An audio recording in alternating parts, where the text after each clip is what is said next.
नमस्कार, news bioscope देख रहे हैं आप। मैं हूं मनीष कुमार वर्मा।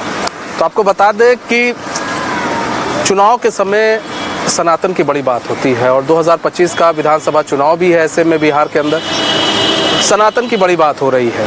फिर से सनातन को लेकर बातचीत की जाने लगी है और अब सभी पार्टियां कोशिश ये कर रही हैं कि जो भी कुछ ऐसे लोग उनसे जुड़े जो सनातन की बात करते हों ताकि उनको वोट मिल सके। वोट बैंक का एक सबसे बड़ा जो ज़रिया कई लोगों ने बनाया है वो सनातन है। सनातन को कई लोग मानते हैं। ऐसे में बात की जाए, इस वक्त हम बक्सर के चौसा में मौजूद हैं। यहाँ की अपनी ही एक अलग खासियत है।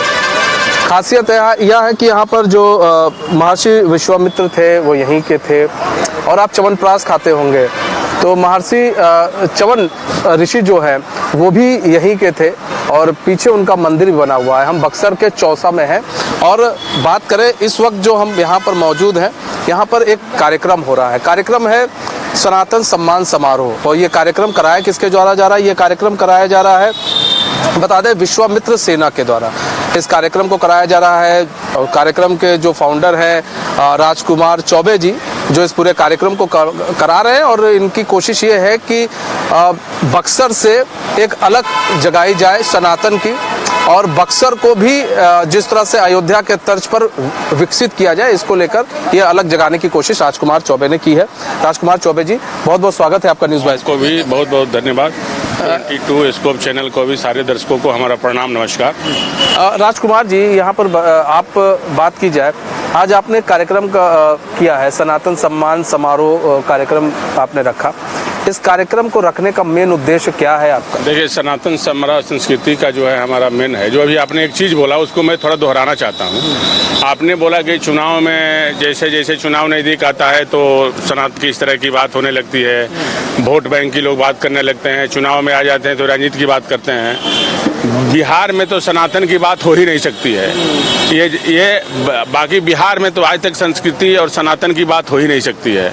सनातन की बात जहाँ तक आप बोल रहे हैं तो ये हमारा पहले से हम लगे हुए हैं यहाँ। देखिए, हम यहाँ पे हमारा एक महर्षि विश्वामित्र एक फाउंडेशन ट्रस्ट चलाते हैं। इसमें हम गरीब बच्चों को पढ़ाते हैं। करीब आज के डेट में हमारा पूरा बक्सर जिला में 7-8 सेंटर चल रहा है जो गरीब, शोषित और वंचित बच्चों को पढ़ाते हैं। आज से नहीं, 6-7 साल से पढ़ा रहे हैं। और जहाँ तक सनातन संस्कृति की बात है तो ये हर आदमी के अंदर, हमारे अंदर सनातन संस्कृति से हम आए हैं तो इसलिए सनातन संस्कृति की बात करते हैं। और दूसरा, बक्सर एक ऐसी धरती है जहाँ महर्षि विश्वामित्र की धरती है जो ब्रह्म ऋषि कहलाते हैं।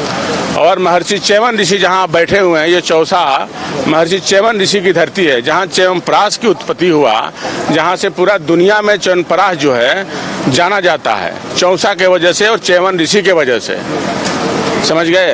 तो सनातन की जो आपने एक बात कहा, तो हम लोग कोई पार्टी से और कोई उसके लिए नहीं है। ये हम अपनी बक्सर की बात करते हैं, हम अपनी सनातन संस्कृति की बात करते हैं, हम अपना बक्सर उत्थान की बात करते हैं, हम बक्सर संस्कृति सनातन उत्थान की बात करते हैं। यहाँ भव्य राम मंदिर बनना चाहिए, महर्षि विश्वामित्र कॉरिडोर बनना चाहिए, इसकी मैं बात करता हूँ। जो सदियों से लंबित पड़ा हुआ है, आज इसका एक नया आयाम देने का प्रयास कर रहे हैं हम। विश्वामित्र सेना जो है सनातन की जहाँ जहाँ भी लड़ाई लड़नी होगी इसके लिए लड़ेगी और इसी के लिए निर्माण किए हैं। हाँ, जिस तरह से जरूरत पड़ेगी ये सेना लड़ाई लड़ेगी। अच्छा, यहाँ बात की जाए, जैसे आप सनातन का एक अलग जो है जगाने की कोशिश कर रहे हैं, सनातन की एक अलग जगाने की कोशिश कर रहे हैं और दिख भी रहा है, कई लोग यहाँ पर आए भी और बातें भी सुन रहे हैं। लेकिन जो आप बात कर रहे हैं बक्सर की, कि बक्सर में आखिर क्यों नहीं अयोध्या की तरह कॉरिडोर बन सकता है? राम जी की यहाँ पर भी मूर्ति होनी चाहिए, यहाँ पर महर्षि की भी वहाँ पर मूर्ति होनी चाहिए। तो ऐसे में इसको लेकर आप किस तरह से आगे बढ़ रहे हैं और किस तरह से मतलब, चूंकि जरूरत तो पड़ेगी ही मंत्रियों से बात करने की, नेताओं से बात करने की, तभी कुछ काम होगा। तो इसको लेकर किस तरह से आपका जो विश्वामित्र सेना है वो काम कर रहा है? देखिए, विश्वामित्र सेना जो है इसलिए काम कर रही है, विश्वामित्र की जो धरती है ना, ये सदियों मतलब अयोध्या से पुराना इतिहास है और भगवान राम का जो है यह कर्म भूमि रहा है। और जहाँ तक सरकार की बात है तो सरकार की बात तब करेंगे ना जब सरकार हम उस बन जाए, सरकार की मेरी बात सुने। ऐसी सरकार कहाँ किसी की बात सुनती है? आप समझिए कि अयोध्या भगवान राम को लाने में कितनी लड़ाई लड़ा गया, कितने लोगों का बलिदान दिया गया, तब जाके भव्य राम का मंदिर का निर्माण हुआ, प्रभु श्री राम का।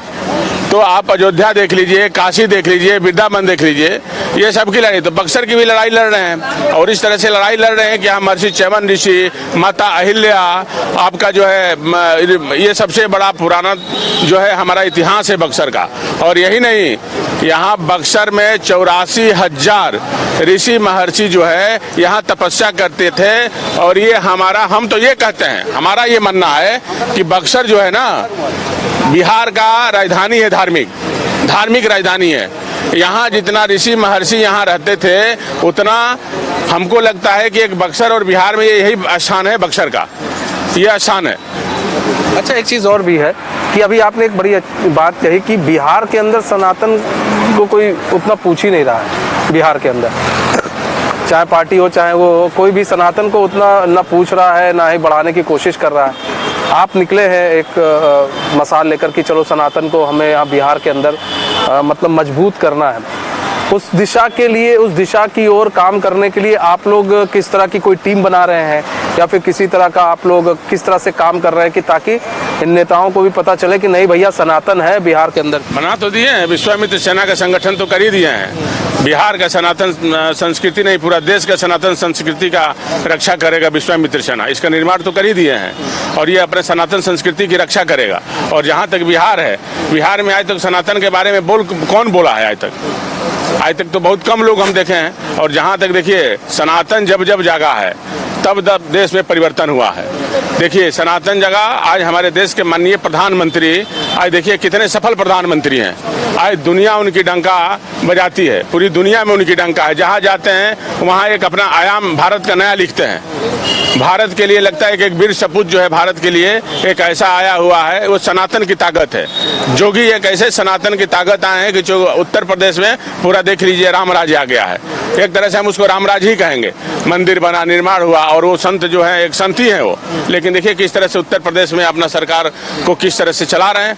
ऐसा नहीं है, सनातन संस्कृति और सनातन में बहुत ताकत है, आपको समझने की जरूरत है और इसीलिए सबको समझा रहे हैं और जगा भी रहे हैं। और यही नहीं, हमारा जो सनातन है उसमें शिक्षा भी दे रहे हैं लोगों को। जितने गरीब है, वंचित है, शोषित हैं, दलित हैं, जिनके माँ बाप बच्चे को पढ़ा नहीं पाते हैं, उस बच्चों को हम पढ़ाते भी हैं, फ्री पढ़ाते हैं बच्चों को। और सारी सुविधा महर्षि विश्वामित्र फाउंडेशन कराती है। देखिए इसमें लिखा हुआ है, इसमें आप इसमें पढ़िए, महर्षि विश्वामित्र नाम से आश्रम एवं ट्रामा सेंटर का हम लोगों का मांग है, जो इतना पुराना इतिहास है इसके नाम से। और एक देखिए यहाँ कोई कन्वेंशन सेंटर नहीं है, ना कोई बड़ा चिल्ड्रन पार्क है, न मल्टीप्लेक्स है, न कोई सरकारी फैक्ट्री है, न कोई फ्लाईओवर है। इसलिए नहीं है कि बाकी जगहों के नेता जो है पटना में अपना दबदबा दिखाते हैं और बक्सर का आज तक कोई नेता अपना पटना में, बिहार में कोई दबदबा नहीं दिखा पाता है, इसलिए आज बक्सर नहीं विकास हुआ, ये सब नहीं बना। दूसरा कारण यह है कि हमारी जनता जो है ना, हमारी जनता जो है इस बात को अब समझने लगी है कि अब सनातन की ज़रूरत है और अपने समाज के सनातन लोगों को जगाना है। जो लोग थोड़ा मोड़ा सनातन से इधर उधर भटक गए हैं उनको वापस लाना है। हाँ, अच्छा, अभी आप देख रहे हैं महाकुंभ चल रहा है उत्तर प्रदेश में, प्रयागराज में।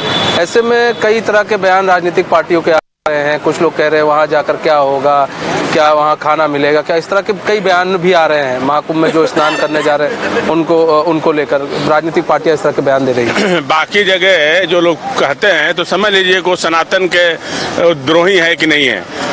महान ये ऐसे विचारक हैं जो इस तरह की बयान देते हैं, हमारे सनातन संस्कृति को कमजोर करते हैं। उनकी देखिए ये सब तो एक हादसा तो कहीं भी हो सकता है, ये कोई बड़ी बात है। अभी वहाँ पे वो कौन सा वो है जो उन लोगों का अपना, अरे मक्का मदीना में भी काफी लोग जाते हैं, वहाँ हादसा हो गया तो वहाँ तो कोई नहीं बोलता है, वहाँ कहीं नहीं लोग बोलता है, बोले वहाँ तो हिम्मत नहीं है किसी को बोलने का।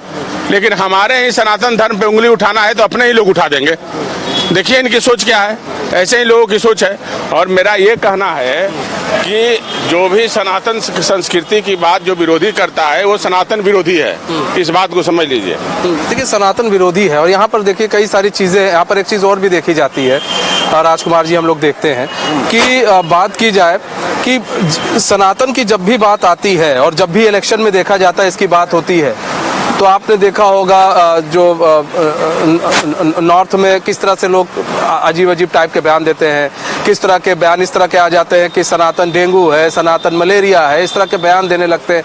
बावजूद इसके जो है लोग, आपको नहीं लग रहा है कि लोग अभी उस हिसाब से सनातन को लेकर आगे आ नहीं पा रहे, या फिर सनातन जो है उतना और आगे आ नहीं पा रहा, उसको लाने की और ज़रूरत है? अभी जो हमारे वो महंत जी जो बोले कि सनातन में कुछ लोग सोए हुए हैं, और एक सनातन को ना एक साजिश के तहत हमारे ही देश के कुछ बड़े नेता हैं जो सनातन को डरवा के धमका के उसको चुप कराते हैं और इस तरह के बयान देते हैं। और ये ऐसे नेताओं का हम बात को वो सब कोई मायने नहीं है। ऐसे लोगों का हमारे सनातनी लोग इस चीज़ को महत्व नहीं देते हैं, और सनातनी हमारे बहुत ताकतवर है। अब सनातन पूरा देश में जग गया है।